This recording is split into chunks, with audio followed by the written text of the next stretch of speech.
9:04 p.m. If the night is so fast, I'd rather wake up at 7 p.m. Ooh, wow. The privilege.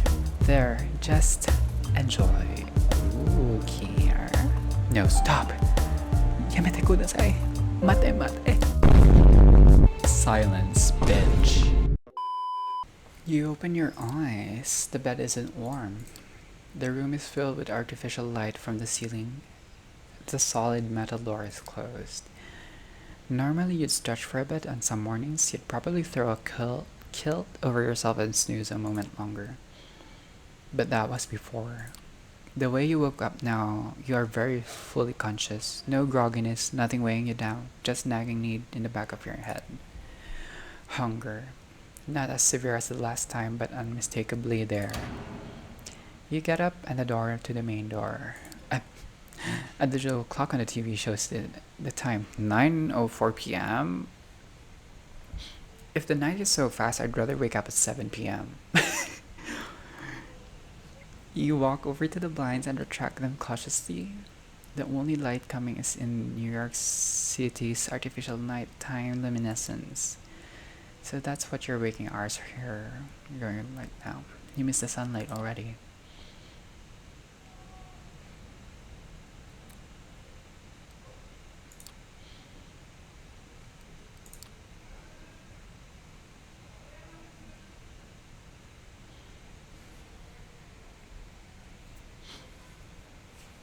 True blood, right?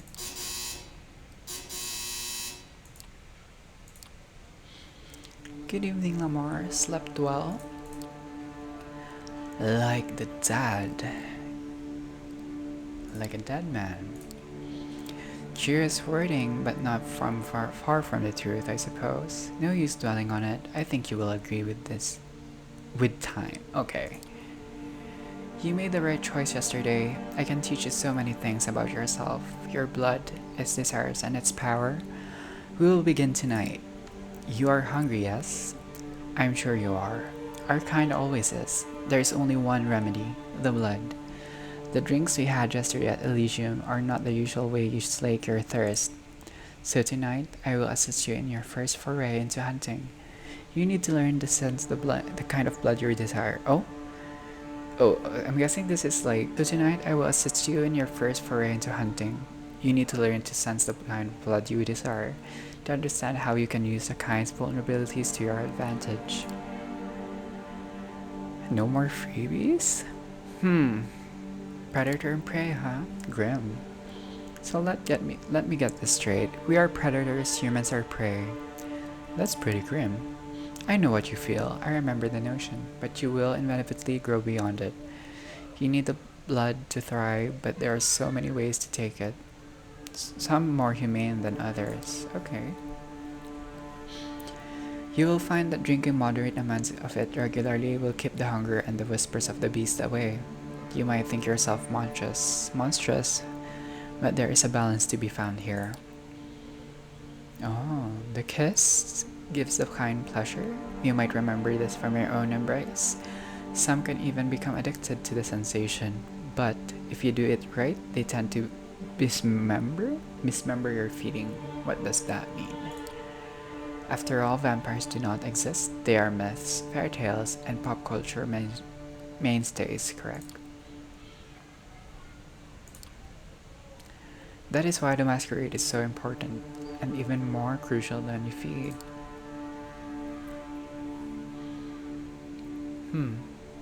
How do you select a victim? Isolated kind are easiest prey, of course, but much depends on context. Hunting requires a different approach in a busy club than it does on an empty street. With time, you will have the luxury of finding your preference in hunting methods and prey. For now, I suggest experimenting in moderation. Feeding from the same area repeatedly can be dangerous, but by branching out you risk the ire of other kindred on whose domains you trespass. Lucky for you, New York City is more forgiving in this regard. New York is somewhat of a unique position. Many of its neighbors remain contested or unclaimed. The reason for this is a lesson for another time, but keep the following in mind. Take opportunities to feed when they present themselves these upcoming nights. As long as you hunt cautiously and respect the masquerade at all times, you should be fine. To it, I want you to join me for our trip tonight. Come downstairs. Gregory was waiting for us. The busy street fills the air with traffic noise, pedestrian chatter, and a mix of smells of disoriented momentarily. These warm bodies contain what you want, what you need. You catch yourself, did you really just think of these people as mere sources of blood? It takes a nudge from Sophie to break your train of thought. Her driver opens the door for her and then tips his hat to you, gesturing to the back of the car. The car usually joins somewhat thin New York traffic. It's still busy in a way only one of the biggest cities in the world can be, but compared to the daytime commute, it's a pleasant drive. You barely have the time to gather your thoughts and formulate new questions before the car comes up to stop. You're among the tall skyscrapers that make up Manhattan's iconic skyline. You can feel a pang of emotion as you realize this is where you took part in the exhibition just 2 nights prior. Same address, and you suspect the same hall. Same address, and you suspect the same hall to what ends has your purpose tonight. Come, Lamar, park the car Gregory, will you? Oh, so we came back here? The driver nods and Sophie gets out. You join her and the two of you walk to the glass door together, then take the elevator up. You first notice an empty stage with the instruments of a string quartet still in the back, then take a few dozen chairs in the front of it. The concert seeming concluded, the paint is all smart, dressed and posh, yet spread out all over the hall. Sophie strides confidently inside, produces an invitation from her purse that she flashes in front of the security guard. You follow close and are let through without issue. Ooh, wow. The privilege. Let's start easy. A social setting like this one would usually prove quite challenging to an inexperienced kindred. But consider this evening a small gift from your patron. I'm hoping to procure for you a willing vessel. Just remember what I told you about the small sips. Taking small sips. This one I have a soft spot for. Don't damage her. Now let's see here. Ah, there he is. She notices somebody in the crowd, flashes a heart-melting smile, and suddenly even if you feel drawn to her. You haven't thought about it before, but it's laid clear before you in this moment. Sophie is beautiful, just looking at her is a privilege. Just being with her makes you feel elated. Everybody in the crowd, but especially the man who's almost tripping over himself to reach her, clearly agrees. Oh, Edgar Allan Poe? Okay. I'm so happy to see you here. How is your daughter? Is she with you? Oh, there she is. Julie, my girl. Come over here, please. There's somebody I'd like you to meet. The young woman who looks across to be more than 19 years old. It's clear from her mismatched earrings and partially faded purse, hair dye that she doesn't fit in this crowd. Julie, this is Lamar. I think the two of you should get acquainted while I talk business with your dad. Awfully boring stuff, I assure you. And positively like each other. The girl gives you a shy smile and nods toward the balcony stairs. You follow, somewhat unsure what is exactly Sophie expects you to do. You reach a secluded space from which the entire lobby is visible. All eyes are on Sophie. They listen intently, then laugh when she does. Julie saves you the trouble of figuring out the next step. Okay. She's pretty. If you're with Sophie, then I guess you're I mean that you know. She puts her wrist to her lips and gives herself a theoretical nip. Then looks at you embarrassed, but also hopeful.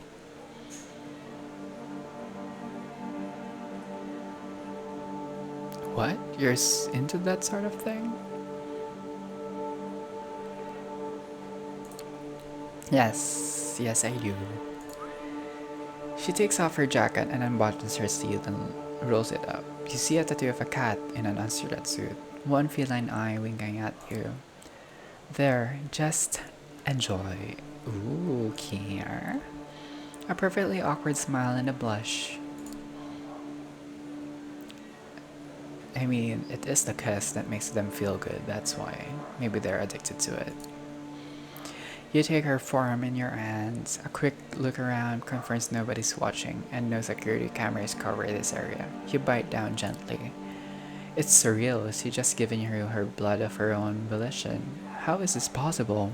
What about the masquerade? You need to ask Sophie. Your thoughts disappear amid the bliss. There's just the taste. Sweet, fresh, sanguine. You drink. And drink. And drink. And drink. And drink. And drink. And drink. And then no, stop. Yamete kudasai. Mate mate. You tear away from the girl harder than you wanted. Still, the bite leaves you with the tiny punctures, almost as if by instinct you lick them clean, and the two holes become concealed just like that. Ooh. Julie is now leaning on the wall, pale, wobbly on her own feet, but happy? She lets out a dreamy sigh, opens her eyes, a few tears fall into her shirt. Tears of joy. Okay, what a fucking weirdo. Thank you. Okay. Please, can you walk me down the stairs, please? My dad, he doesn't know. Thinks it's a condition. Ah. Okay.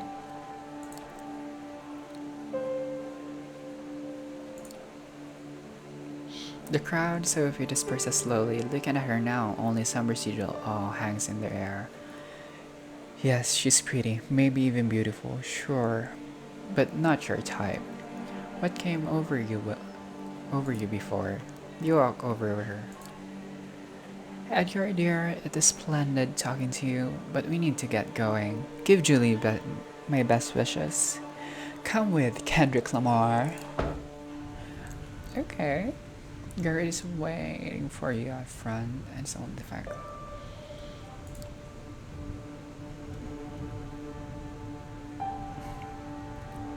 I can tell from your look that you do. Good for you, don't you think? You wouldn't tell her by her demeanor, but she has so much passion. It brings out a unique bouquet in her blood. Ah.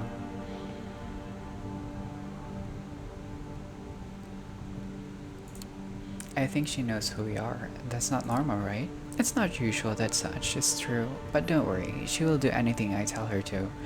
And I won't say anything to anyone that I haven't put in her pretty head first. Time for the next stop. Training wheels off this time. Gregory, Flushing Meadows, please. The driver takes the car over the Williamsburg Bridge. You settle your thoughts.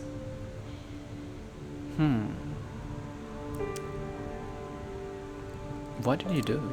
Those people in the back in the hall, they were all in trance. Even I was under your spell. What was that? She smiles with satisfaction. The whole trick? Just a blood doing my bidding. You all have our talents. Some of them come from the legacy we inherit from our sire. Others can be learned with experience. I can sway people or make them fear me. I see more of the world and in greater detail than some kindred. I can will my body to move with unparalleled precision and grace, and more. All of these skills make me who I am. They also help me hunt. Do I need powers to hunt? So you're saying that it's the best to use these talents when hunting? They are useful, certainly, but their utility is universal. Survival, violence, intrigue, entertainment and pleasure too, some nights. Always keep the masquerade in mind, however. It is all fine if you can disappear in the plain sight or command animals with your mind, but save those overt talents for the right place and time. Sophie seems deep in thought. She takes in the surroundings with a dreamy gaze. The sky is surprisingly clear tonight. The stars just barely visible in the main room. I feel like having a snack myself. I'll be by the fountain. Go, look for somebody to your liking. See what effects you can achieve with your blood. But only pick one victim, just one. Then come back. Seeing how she seems not altogether here right now, you decide to leave Sophie to her own devices and seek out your prey. From here, it looks like you have a few choices, just taking a stroll around the park and finding an isolated jogger or someone like them could work, but focusing on one area might work better. The New York State Pavilion might work as a secluded spot. There's a skate park nearby, and worst case scenario, there's bound to be some unfortunate winnow around. Or maybe a tennis court nearby? As these scenarios play out in your mind, you realize you're planning to how to assault a stranger in the middle of the night. It's a weird way to be, but the now familiar hunger prompts you act. Search for a victim around the park, hunt the near decrepit pavilion, look for a prey at the tennis court. Huh. I think I'll just take a walk.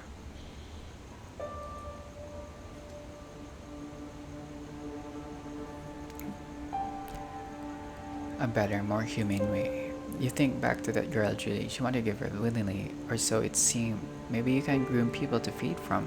Maybe they do actually enjoy it. But that's creating an addict. That's true though. Isn't it better to ruin one's person's evening every now and then, instead of making them depend on it? Abuse essentially? Tough call. You're being followed. You only notice it now as your ruminating runs into course, but somebody's definitely tailing you.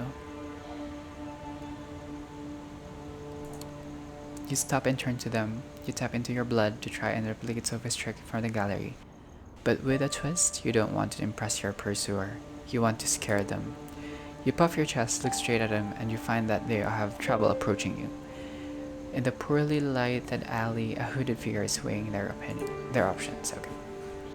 Even you definitely feel something change in your aura. Okay, aura farming in the park. Even though this is the most intimidating you ever felt, the figure forces itself to walk toward you. Oh, another vampire. What's a lick?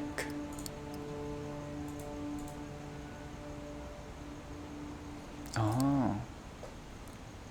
What do you think you're doing, barging in my own turf like this, lick?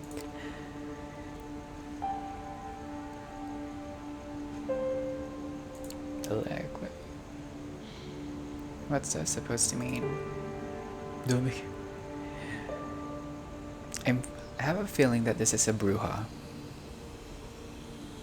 Don't be cute with me. I know what you are. Shove that masquerade bullshit up your ass. Better tell me who you're with before my paw shows up and we beat it out of you. Big tongue man. But I'm thinking you're just a chump. Wanna prove me wrong?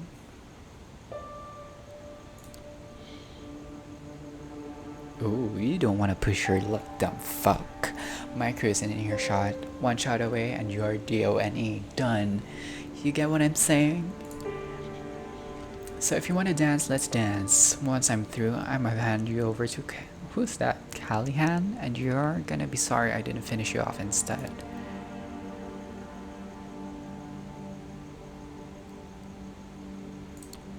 You take off fast, faster than I ever run. The hoodlum has trouble keeping up, but howls behind you like an animal and gives you chase anyway. As you reach the atmosphere again, you slow down, noticing two people near the sculpture, a man and a woman, tangled in passionate embrace. No, not exactly, it's Sophie, feeding. But this whole scene is set up so that it looks like a couple getting intimate in public. She pulls it off like she's done it 100 times before. It occurs to you that she probably has. The man is unsure on his feet as he lets go of him and leads him towards a nearby bench. Noticing you, she whispers something into his ear and leaves him. Her driver appears from behind a tree. Well, Lamar, how did it go? We're about to answer when the same figure as before emerges from one of the alleys. He looks at you, the three of you, and a predatory smile creeps into his lips. You thought you could run away from me, Lick? You think you'll be safe with your friends? Well, I have friends too. First, that feeling of warmth beauty emanating from Sophie flares up again, entrancing both you and the hooded thug. His shot comes out as a weak, confused squeak. Second, Gregory produces a wooden stake from a holster under his jacket and slams it into the thug's chest. Just like that, in a few seconds, the posturing vampire is down on the ground, paralyzed. Wow. I see you made a friend, Lamar. Curious choice of company. I would say, who is he? He mentioned a Callahan. He said something about presenting me to somebody named Kalian. Have you ever had it? She looks shocked for a split second, then recovers her regular countenance. Yes, I have. Yep. Okay. This Udum is an anarch then. Curious. Corona Park has not been claimed by any criminal last I checked. Let's go to the car. We'll put him into the trunk and present him to Kadir tomorrow night. I'm sure he'll be...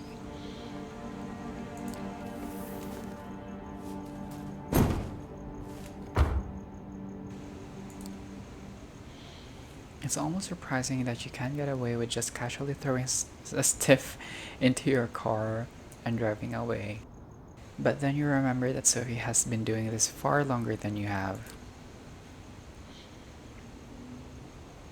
Still, the nagging thought that anything you did tonight could have been recorded on a CCTV camera or picked up by a rando with a half-decent smartphone and streamed online fills you with dread. Hunting and using your abilities is a dangerous business. It's clear that the whole being a vampire thing has about as many caveats as its perks.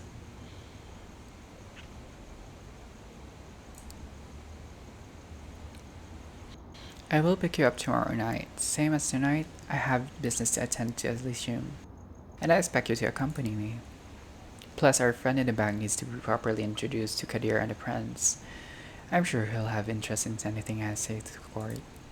Her voice is cold, cruel, and nothing like the enchanting personality she showed at the gallery earlier tonight.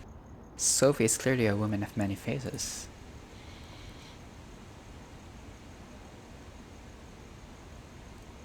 What's going to happen to him?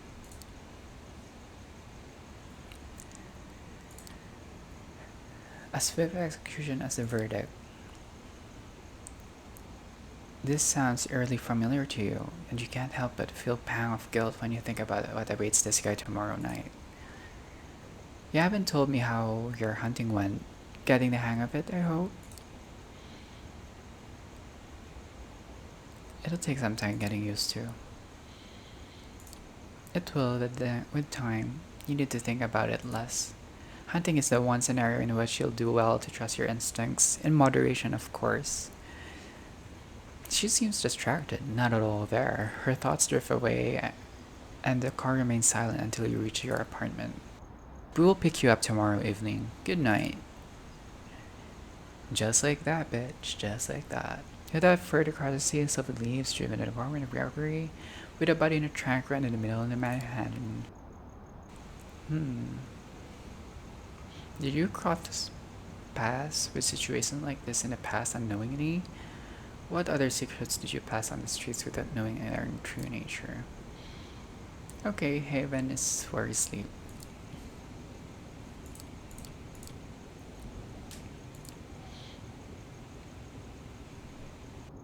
You think back to Julie. How many people in this city know about the vampiric society? How many are willing accomplices in sustaining it? And the thug you met in the park, he's not Camarilla. Then what is he? Are there independent vampires? How does that work? More questions, you begin to wonder if there's ever going to be a night when you can start crossing them off the list, instead of adding it.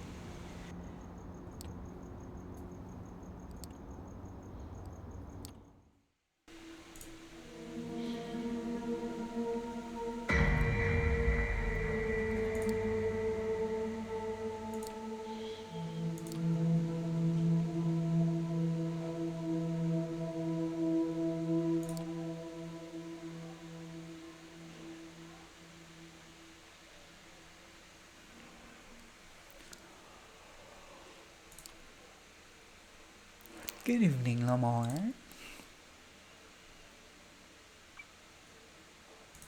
Good evening, Sophie. I hope you rested well. Tonight will be quite eventful, I think. Come, we have an appointment. I received word Elysium would be called again tonight on account of your unruly friend from Corona Park. This should be a great opportunity for you to mingle. She keeps talking as you walk downstairs and gets in the car. Gregor gives you a slight nod and small smile while opening the door for Sophie. He starts the car when you take your seat in the back. Most of the Parmesan Council is bound to be there, at least those who usually attend, probably some of the important personalities you do well to at least learn about. I'm guessing the Parmesan Council is the leader for each type of vampire. So there's a primogen for Toreador, there's a primogen for Nosferatu. That's how I understood it. So each like type of vampire has a primogen.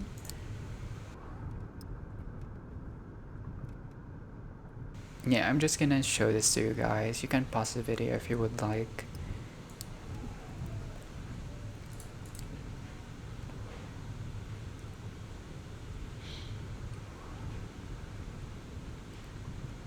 Who should I talk to? Anyone I should talk to when we arrive? Not especially. My advice would be try to talk to the prince and perhaps your assure of your gratefulness for being spared. Maybe speak to Kadir on the same topic if you get to hold of him. The Primogen I would advise against. They are rather stuck up. All told, and even if they will talk to you, they might try to secure you for some nefarious purpose. I wouldn't appreciate that. Of course, be respectful if anybody approaches you and strikes up a conversation. At any rate, you should behave yourself tonight. Remember what I told you about reflecting on me as your patron. I have a reputation to uphold in the court. Do not tarnish it. There it is. She might have saved you. She might be protecting and teaching you, but it's clear what she's really concerned about is her own interest.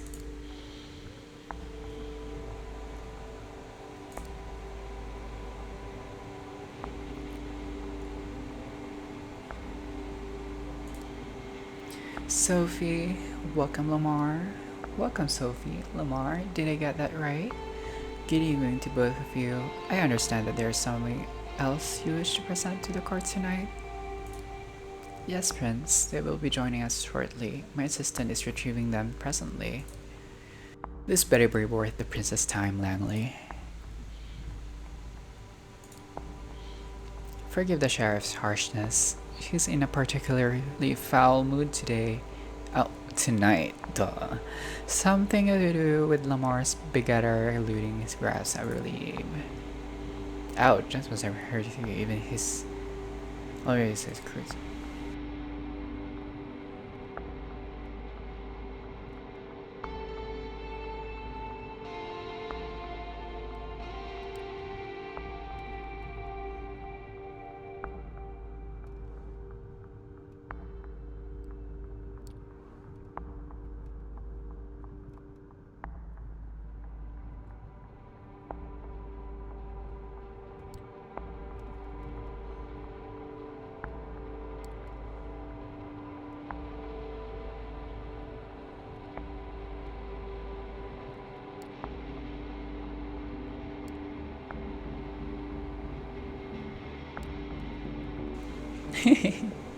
Oh fuck, oh shit, no, come on, don't.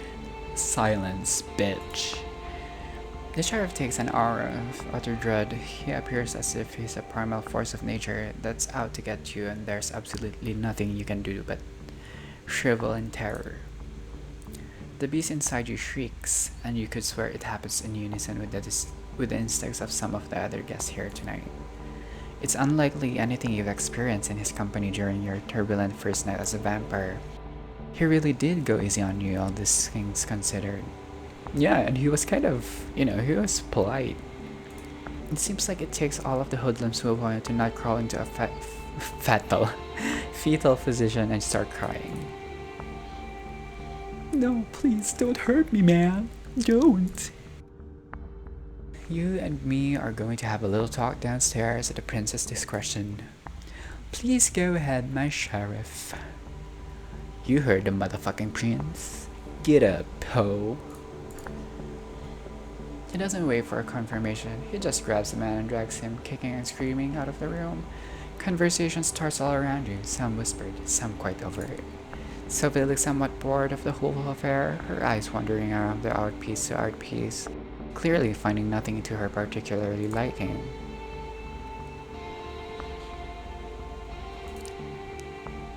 For how culture you all seem, torturing somebody in an art gallery seem to face you.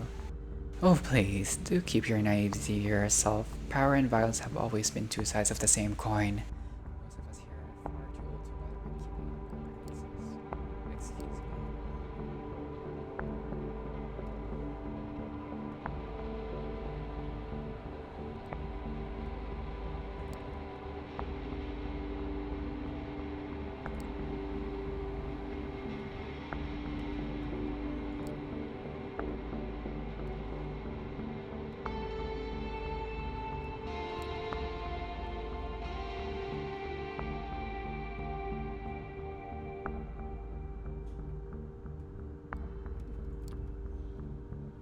You feel somebody's eye on you. Casually dressed, plain-looking man stands alone near a column watching you. He turns his gaze away sheepishly when he realizes you've noticed.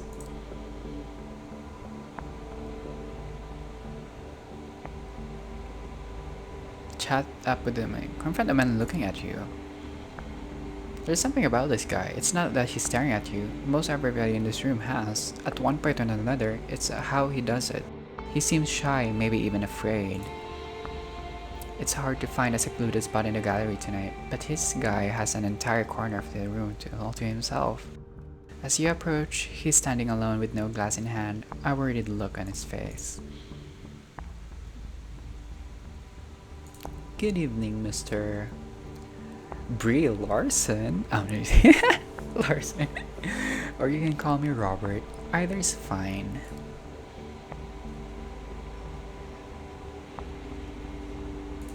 Why are you standing around by yourself like this? I'm not hugely liked around these parts. I'm surprised you wanted to talk to me. Then again, you're new, so you probably don't know. I'm one of the Prince Penhar's primogen. I'm here on business. In case the prince requires my insight, usually it's so she can hear me out before ignoring me. Not sure if you were paying attention to the other night, but when the prince mentioned diverging opinions on whether you should execute it or not, that was me. I was her diverging opinion. Oh, so he's like an advisor? And you were ignored. Yeah, the usual how it goes. Listen, I don't want to be rude, and I appreciate you reaching out, but word of advice, stay away from me. Okay, fuck you, bitch. Many vampires in this sect regarding my position as permitted to be some kind of joke, you know? You talk to me, they'll notice, and they'll hold it against you. Oh, that's quite... I don't know, I think that's quite concerning of him, and I think that's kind of kind that he's concerned for you.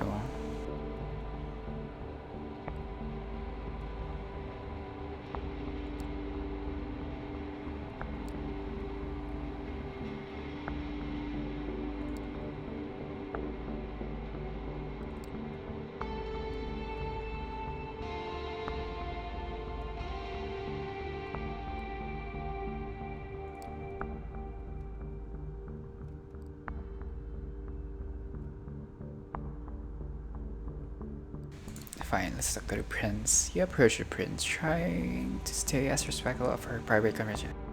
She glances at you as you step forward, her scrutinizing gaze mimicked by her companion. She addresses the dark-skinned woman before turning to you. Excuse me for a moment, just a moment, Samira. Yes, Lamar, what is it? I wish to thank you for sparing me, Prince. I realized that it wasn't an easy decision to make, and I wanted to express my sincere appreciation. How thoughtful of you! She takes a long look at you before she continues. I didn't do it for the kindness from my unbeating heart. You are an asset to Miss Langley, to the Camarilla, and to me. Fucking bitch. I believe I made the right decision. Prove to me and the other kindred of the city that it was so, and there might be more to your future nights than just survival and servitude. The dark-skinned woman looks impatiently looking at you and catches the prince's attention. Forgive me, that's all the time I can spare for now. We have some things to discuss with Samiris. Still, enjoy your night.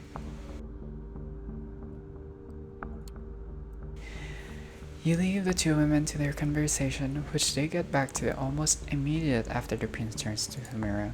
A loud exchange near the staircase grabs everybody's attention. Kadir is back and the hoodlum is with him. The sheriff pushes him to the other vampire inside the room. The vampire that threatened you last night is a mess. That stupid hat is still inexplicably on his head, covering him with this ruined face in the welcome shadow. He's barely conscious. Oh, he was tortured.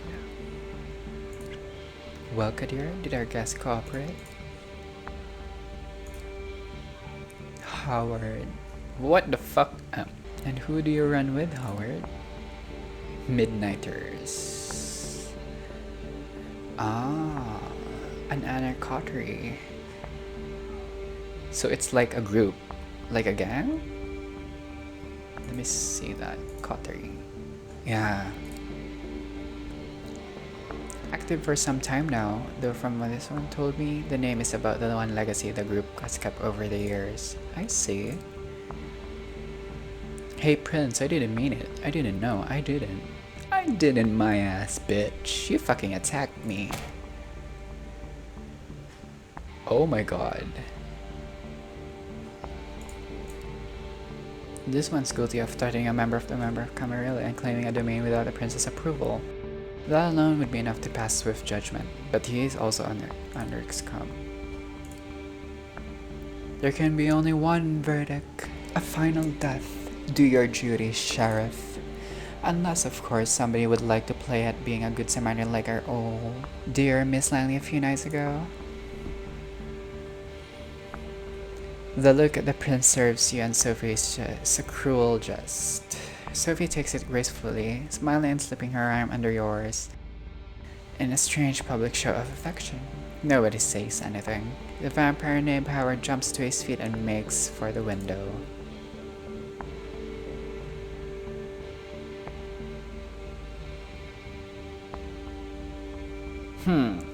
Should I not? Honestly, I want them to somewhat trust me so that I could betray them later on. But you know what? Okay, let's jump Howard. In a split second, you make your choice, focusing your blood, and you dash forward and grab Howard by the back of his jumpsuit, pulling him away from the window. He expects some resistance, but you find you don't have to worry about it when a swift cut separates Howard's head from his body. You let go, and the headless corpse slumps to the ground. Kadir is standing between you and the window, his sword drawn, and an ugly smile on his face. Well, Amar, your eagerness is laudable, if unnecessary. That Howard fellow couldn't have hoped to escape his fate, not facing Kadir's expertise. However, I have made note of the show of loyalty on both your and your patron's account. I would like to thank Miss Lanley for bringing this anarch thug to me and Kadir's attention. I assume all have found the verdict satisfactory? Then I consider tonight's meeting concluded. Good night to all of you. She steps out of the room and you see that many of the guests move to do the same. Sophie seems to be conversing with somebody, a serious-looking man in a trench coat, about what transpired. You probably have the time to strike up a conversation of your own too. Kadir al-Asmai? Did I say that right? Asmai? Asmai? He's still here? For one, but clearly getting ready to leave. Larson is still moping around, and the other man you noticed before Kadir brought the anarch in this is still chatting with the remaining attendants.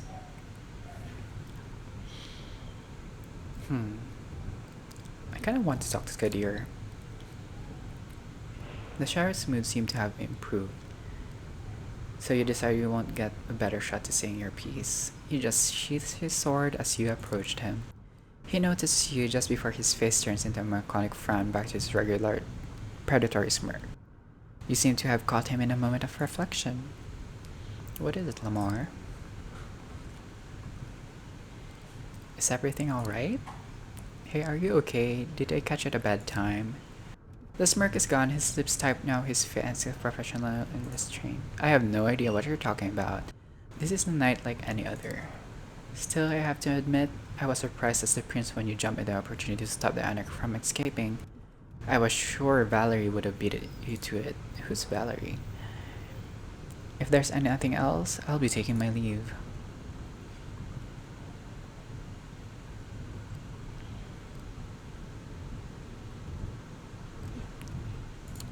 I was wondering if you could tell me something about Sophie. She talks a lot about Camarilla and other things, but I barely know anything about her. Well, I can tell you something about Sophie. Some things she wouldn't want you to hear. Like the fact she's manipulative and vindictive. But then again, which of us kindred aren't? I mean, yeah, I was kind of planning to betray them if I had the opportunity. But You want to know more about Sophie's past? Ask her. She's unlikely to tell you the truth. Though, I'm quite sure she never told me, despite our previous history. Oh, it's so curious. That's what we do, fledgling. We exist for centuries and we lie. To our families, our friends, our lovers, to our kindred, sires and childer, to ourselves. That's sad. Good night. And watch yourself, you mess up my batting average. So I'll be sure to keep a close eye on you.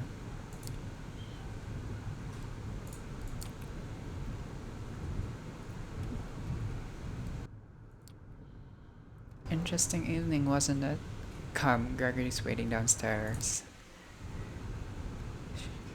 She seems preoccupied with something, and not in a talkative mood. It's an awkward ride back to the city.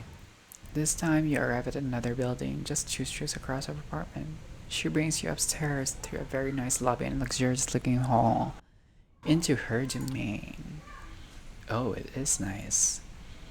Please have a seat, I shall be right with you.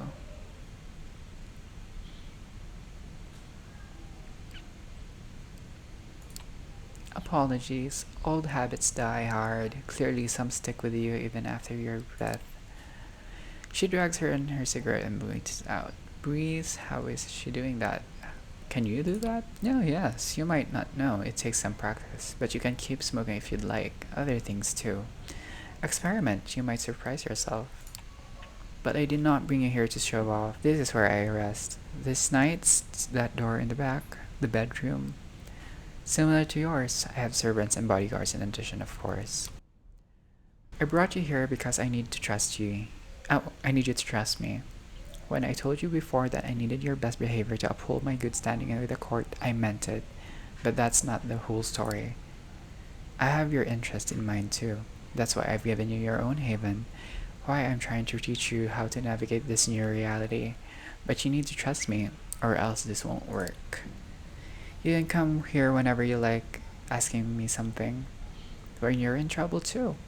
Though I hope that won't happen often. I would ask you to come here when you wake up tomorrow. I'll have something to discuss with you.